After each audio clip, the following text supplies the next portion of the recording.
Dahil doon sa mga una ninyong panayam sa media, nabanggit nyo po na nasa kamay ng mga Marine itong si Orly Guteza. Pero may paglilinaw po sa panayam din sa Philippine Navy kung saan under itong Philippine Marine Corps at sinasabi nila na wala daw sa kanilang kustodiya po, Kong Mike.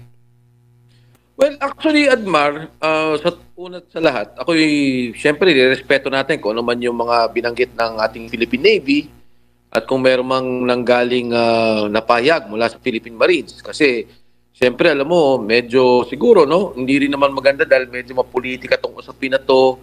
Maraming mga anggulo na lumalabas, maraming batikusan. And, yeah, of course, as an institution, talaga namang dapat hindi sila ma-involve. Ako lang naman, ang binanggit ko, ito yung impormasyong aking natatanggap. Ito yung impormasyon na nare-relay sa akin. Dahil hindi naman ako direct contact kay Sergeant Guteza. Bagamat ganon, sa akin naman palagay, hindi naman to usapin ng bring me, di ba? Yung sa party, di ba? Bring me this, bring me that. Hindi naman ganito itong contest eh. Ang akin is, may sinabi si Sergeant Guteza, kung batay doon, nakikita lang may kahalagahan, dapat pang imbestigahan. Sa akin palagay, dapat yun ang tingnan nila. At kung meron man kailangan na paglilinaw pa si Sergeant Guteza o nais lang patawag, ako, ang aking paniwala, nandiyan naman doon sa kanyang affidavit, yung kanyang lisensya, nandun yung kanyang address, siguro magandang ipadala doon at doon din sa Philippine Marines. Kung sakali man, bagamat hindi maaaring wala sa kustodya nila, pero naniniwala naman ako na maaari nilang matunton. Kasi kung ako talaga, Admar, hindi ganun kadali sa akin. Maraming hindi direct ako siya nakakausap, hindi ko siya wala akong nakakausap sa kanyang pamilya, kundi dumadaan din ako sa mga tulay na nagbibigay lang ng mga impormasyon o kung di kaya nagbibigay ng pahayag kung ano yung kanyang kondisyon. Ako naman kasi ang aking magmula ng Senate Committee presentation sa kanya, yun lang ang tanong ko, kung kamusta siya, kung safe ba siya, kung okay ba siya. Siyempre, yun naman ang ating unang kailangang bantayan para sa taong to dahil binanggit ko nga, Admar, sa lahat ng naging testigo dyan sa investigasyon, yang taong yan ang walang interes. Lahat ng lumabas sa investigasyon nila, may kinuwang pera, bilyon-bilyon, kasama sa kontrata, may hatian. Itong si Guteza talagang puro, walang pinagperahan to, hindi kasama sa sindikato to, hindi kasama sa usapan to. Yung kanya pananaw lang niya para sa bayan. Na nakikita niya, ito pala yung pera na dapat sa flood control, ito pala yung pera na sinasabi sa korupsyon, na nagugulat sila dahil napakalaking halaga ang nakikita nila sa bawat panahon. Opo. Kong, sa huling impormasyon na nakuha nyo po, ligtas po itong si Guteza kasi meron ka rin nabanggit sa panayam na merong tumawag sa iyo na media na parang tinambangan o pinagbabaril ba? Ano ba yung kwento noon na Kong at yung latest information mo about sa kalagayan ni Guteza? Yes, actually Edmar, tama yun. May tumawag na kaibigan sa media at nung binanggit yun, nagulat din ako. Ang una kong ang tanong is, ano yung source? Nung nabanggit na medyo talagang credible yung source, ibig sabihin, hindi naman kwento-kwento lang at meron din namang kumbaga din na posisyon, nung mabanggit sa akin yon, sinubukan kong tumulay ulit. At pinatanong ko kung kamusta ba siya, anong nangyari, anong sitwasyon, nakabalik nga sa akin, hindi, oras di ba? Bago makarating yung impormasyon at binanggit nga, na siya naman daw, meron ngang umaaligid at nasa kote ng Marines, pero hindi ko alam kung ano yung detalye, hindi ko rin alam kung ano yung intent, pero ang importante sa akin doon, walang nangyari sa kanya. Opo, at kung ito nga po ay nakuha nyo po yung mga impormasyon na ito, ibig sabihin?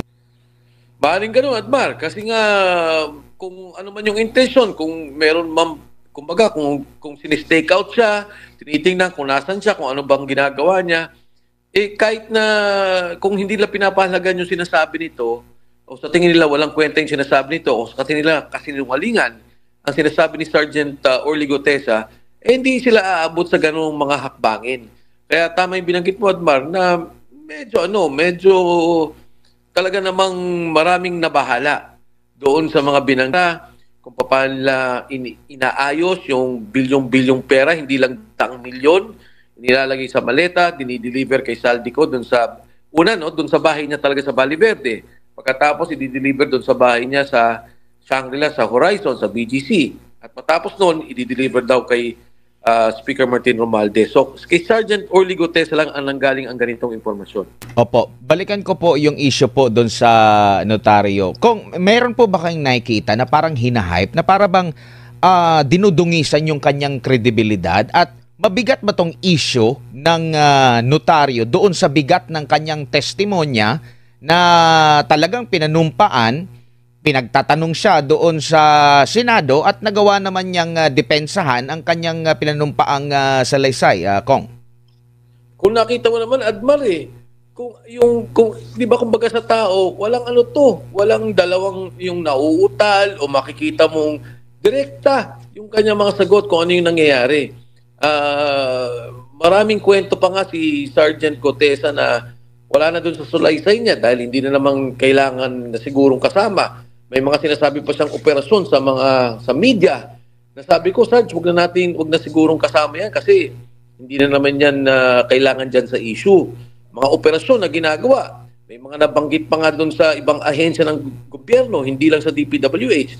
But nevertheless, Admar, yung dito sa usapin ng notaryo, nagtataka lang ako kasi sa akin, Admar, no, nung pinapakinggan ko, sinubaybayan ko yung Blue Ribbon Committee hearing, dalawang tao ang talagang labas ng labas ang pangalan.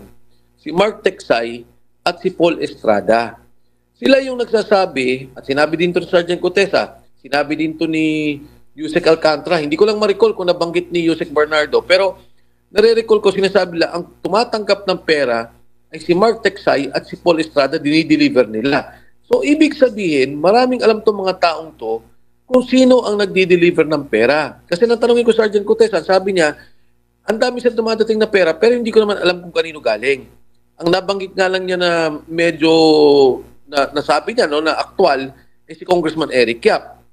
Pero sabi niya, linggo-linggo may dumadating na pera, araw-araw may dumarating at linggo-linggo sila nagdi-deliver almost 3 times a week.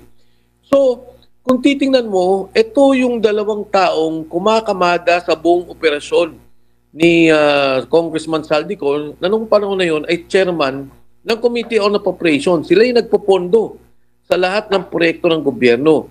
Hindi pinatawag.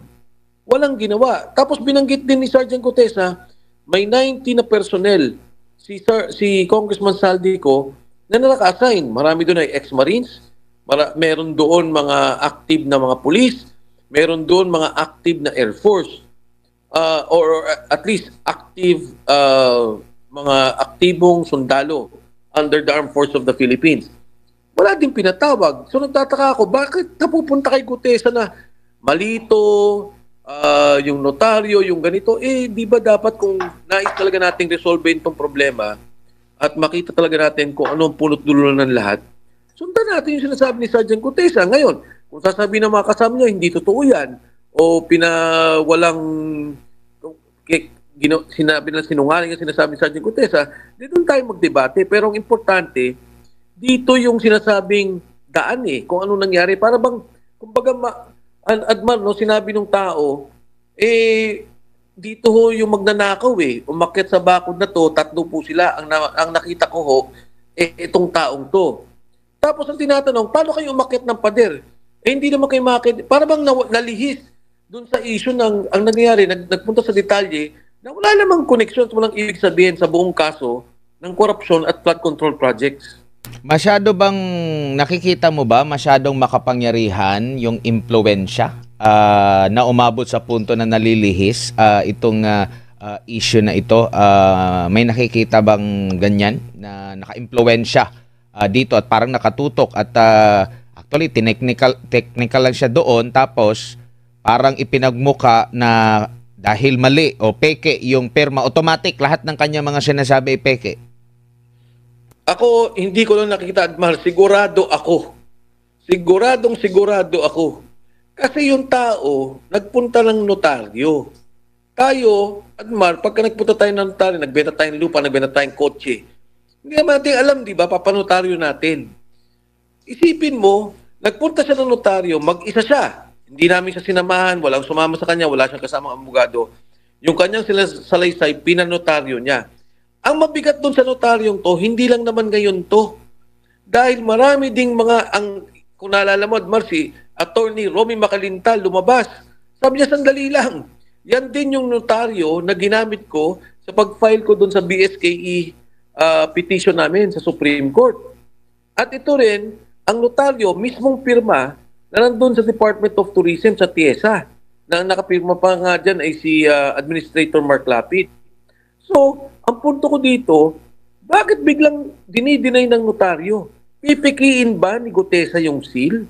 Pipikiin ba ni Gutesa yung rubber stamp? Di ba yung rubber stamp, ang daming detalye nun eh. Kung kailan ka naging abogado, kung anong visa ng yung notaryo. Pwede nga siyang walang notaryo eh. Umattend lang siya sa Senate Committee hearing, under oath naman siya. At yun namang notaryo, walang visa. Supreme Court decisions na nangyari dyan na yung mga ganitong mga pagkakamali, hindi ibig sabihin untruthful. Ang Department of Justice, si Attorney Martinez, si Prosecutor Padulyon, ang ating yung ating Prosecutor's Office, sabi na walang epekto yan. Isipin mo, mapabaliktad mo yung notaryo para lang mawalang bisa yung salaysay ni Gutesa at sabihin na peke. Yung ginagawa nilang storya para mawalang bisa yung salaysay ni Gutesa, napakagrabe. At nagugulat ako dahil nga sa isip ko lang, Adman, Pilipino tayong lahat. Itong nangyari sa bayan natin, ayaw na natin to eh. Masyado na lumumba na lumba. Hindi lang to politika. Yung sinasabing 25-30% na hingian yung ghost project na talagang zero, walang ginawa. Siguro ngayon lang to nangyari na yung kabuang gobyerno talagang minapya. Lahat ng proyekto, lahat ng departamento, may mga porsentuhan na pinag-uusapan. Kaya ang akin, parang nagugulat ako na makikita mo nga, pagka nag-post sila, Gutesa, sinungaling, mali, falsifikado, grabe yung mga trolls. Grabe ang ginagastos ng pera.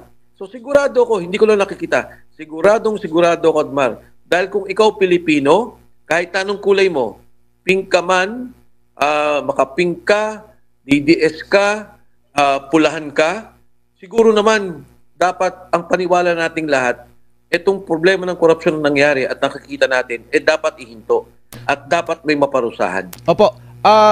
Hinarap po ba or inibitahan po ba itong si Gutesa doon muna sa yung sa issue doon sa korte na sinabing peke ang pirma?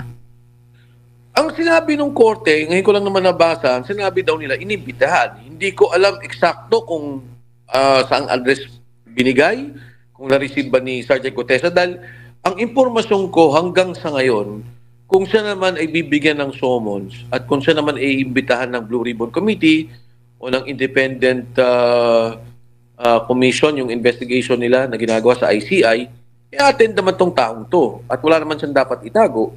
Kung ano naman sinabi niya, ganun lang din ang dapat niyang sabihin. Sa akin nga, Admar, yung binanggit niya na sa Senado, para sa akin ay sapat na eh. Para gamitin na nilang batayan, para palakin pa yung investigasyon at gamitin din lang ebidensya kung anumang kasong isasampa nila. Opo, and naimbitahan ba siya? Kasi yung mga nagsalita doon sa Senate Blue Ribbon, inimbitahan din. At talagang yung kanilang naging mga pasabog, yung kanilang mga naging testimonya, siguro, hindi naman isinapubliko, for sure, inulit yon kasi doon din pinagbasehan yung, yung rekomendasyon na maghain ng reklamo ang ombudsman. Naimbitahan ba itong si Gutesa maliban sa Senate Blue Ribbon Committee? Sa akin, wala akong impormasyon tungkol dyan, Admar. Yung Blue Ribbon Committee lang ang aking alam. Nung ang na-recall mo after the Blue Ribbon Committee hearing, tapos sinabi ng DOJ, hindi nagpunta si Sergeant Gutesa, nung aking chinek, ang nangyari pala ata, nag-usap si Secretary Boying Rimulya at si Sergeant Gutesa na, pumunta ka para dun sa Witness Protection Program. Pagkatapos ata, dahil nga nung nagsalita Sergeant Gutesa na hindi na niya kailangang yung Witness Protection Program o yung protection ng kustodya ng Senado, hindi na siya nagpunta the next day. So, yun lang yung impormasyon na nakuha ko eh. To be honest, Admar. Pero ang paniwala ko naman, kung siya may imbitahan, yung prinsipyo at panindigan ni Sergeant Gutesa ay mananatili at siya ay magtutulong at magpa-participate kung ano man ang investigasyon. O, parang ano po ba ito, red flag, Kong Mai? Kasi lahat ng mga nag-testimonya doon, kumbaga parang umusad yung kanila ang investigasyon doon sa mga naging pahayag nila. Umabot nga sa punto na nakasuhan pa. Pero itong kay Gutesa, mabigat din itong pahayag. Bakit hindi kaya kasing bigat yung kanilang treatment dito? Alam mo, Admar, ang problema kasi natin sa ICI, katulad na nabanggit na ng marami, hindi transparent eh. So hindi ko alam kung anong nangyayari, kung anong mga naging presentasyon. Yung Blue Ribbon Committee naman, 2 linggo nang huminto, magmula nang lumabas sila Sergeant Gutesa at mga ibang opisyal ng DPWH. So hindi natin malaman, pero alam naman natin, Admar, na ang mga taong bayan nagmamasid at naghihintay. Sa palagay ko lang, okay na yan, nagumalaw na sila, siguro dapat sa akin, Edman, pabilisin pa ng kaunti, hindi naman kailangan kasuhan, pero magkaroon sana ng hold order, yung kung magkakaroon ng emergency power law na ma-hold lahat ng assets, lahat ng pag-alis ng mga tao. Kasi pag tumatagal yung investigasyon o ganito, naglalabasan ng pere, no? Naglalabasan ng kung ano man yung mga nanakaw siguro, yun ang tingin kong isa sa mga hinaing ng taong bayan. As to the transparency, kailangan yun. Kasi hindi natin malaman kung ano talaga nangyari at sino yung mga dapat kasuhan. Opo, siguro bilang panghuli na lang po, Kung ano po yung mensahe nyo sa taong bayang nakikinig? Kasi marami pang mga katunungan tapos biglang stop yung investigation ng Senate Blue Ribbon Committee. Parang ang nakikita nila saglit lang, meron ba silang parang iniiwasan or tinatanggal muna yung pressure or meron bang naratibo na parang ganun yung mga kumakalat at talagang atat yung ating mga kababayan kasi dito sa ICI hindi naman isinapubliko, hindi rin naka-livestream. Noong sinabi nila magla-livestream medyo na late pa nga kasi meron pa daw asikasuhin. Ito namang sa Senate Blue Ribbon Committee mabibigyan naman ng tsansa yung magkabila, na mayroong nasa majority, meron ding sa nasa minority. Kumbaga ang tingin nila mas independent pa nga yun or mas maging patas pa nga yung investigasyon doon, tapos biglang nawala na lang na parang bula, tapos ngayon sinasabi na naman na sa kalagitnaan po ng November. Ano po mensahe nyo sa ating mga kababayan sa gitna po ng mga development na ito, Kong? Well, una, Admar, yung mga nabanggit mo, talagang yan ang hinaing ng lahat ng tao. Unang-una, nais sila maging transparent ang ginagawang investigasyon ng ICI, yung Commission on Infrastructure. Pangalawa, siguro sa Senate Blue Ribbon Committee, magpatuloy talaga. Magpatuloy. At siguro yung naratibo, tama yung mga binanggit mo naman, may kanya-kanyang pananaw no? Etong grupong to, iba pagtingin, o itong grupong to, iba pagtingin. Tingin ko dapat umabot na tayo sa punto na magkaisa tayo. Kung ano man kulay mo, kung ano man yung paniniwala mo, kung ano man yung iyong pananampalataya sa politika, santabi muna natin to. No? Ayusin natin ng gusto, sino ba talaga nagkamali? Sino ba talaga mga kasama? Ano ba talaga yung perang ninakaw nila?